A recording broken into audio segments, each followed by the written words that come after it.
Hi ළමයි, welcome back to my YouTube channel. ඔන්න ඉතින් අද උදේම රොටි හදුවා. රොටිය චුට්ටක් අර වුණා. රොටි හදලා හොඳට කොච්චි මිරිස් දාලා ඔල් මිරිසක් හැදුවා. ඒක තමයි ඉතින් බ්‍රෙක්ෆාස්ට් එක.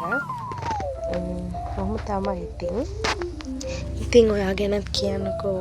ඔයා A level කරන කෙනෙක්ද නැත්නම් O level කරන කෙනෙක්ද? නැත්නම් ජොබ් එකක් කරන කෙනෙක්ද? නැත්තම් A levels කරන ගමන් ජොබ් එකක් කරන කෙනෙක්ද? නැත්තම් ෆස්ට් ට්‍රයි රිසල්ට් මදි වෙලා සෙකන්ඩ් ට්‍රයි නැත්තම් තර්ඩ් ට්‍රයි කරන කෙනෙක්ද? ඒ කොහොම කෙනෙක් වුණත් අනිවාර්යයෙන්ම ඔයා කරන සියලුම වැඩ සාර්ථක වෙන්න කියලා ඔන්න මම ප්‍රාර්ථනා කරනවා. අනිවාර්යයෙන්ම ඔයා දිනනවා. ඒ ගැන විශ්වාසයි. ඒ වගේම ඔයාට කවදාවත් වැරදින්නේ නැහැ. ඔන්න ඊට පස්සේ ඉතින් hair marks දාන්න තමයි හිතුවේ.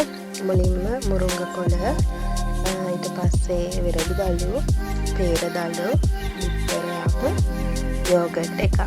ඔය ඔක්කොම දාලා මික්ස් කරලා හොඳට hair එකේ apply කරලා ටික වෙලාවක් තියලා shampoo කරලා හොදලා දාන්න. ඔන්න ඊළඟට ලන්ච් එක. ලන්ච් එකට ඔන්න ඔය ටික තමයි තිබුණේ. මාළු මිරිස් පහේ දාලා පැදලා තව අම්මා උඩු වැඩේ කරලා තිබුණා. තව මයිස් කටිපුණා නම් ඊට පස්සේ අරනක් තියෙන්නේ පොලොස්. ඔන්න ඒක තමයි මේ දවස්වල ඩයට් නම් නැහැ. ඩයට් කැලේ හොඳට කනවා මේ දවස්වල.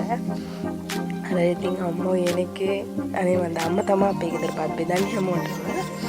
ඉතින් ඒක නිසා එයා බෙදන්නේ චුට්ටක්වත් අහක දාන්න දෙන්නේ නැහැ. ඒක නිසා ඉතින් කනවා. ඊට පස්සේ ඔන්න අර අපේ කලින් අන්බොක්ස් කරලා මිනිලෙල්ල එක ඒකේ ඔන්න බීන්ස් එක හැදුවා වෝටර්මෙලන් ජූස්.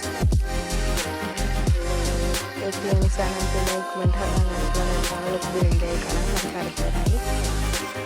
අන්න ඉතින් අද දවස් කොච්චර. Thank you for watching.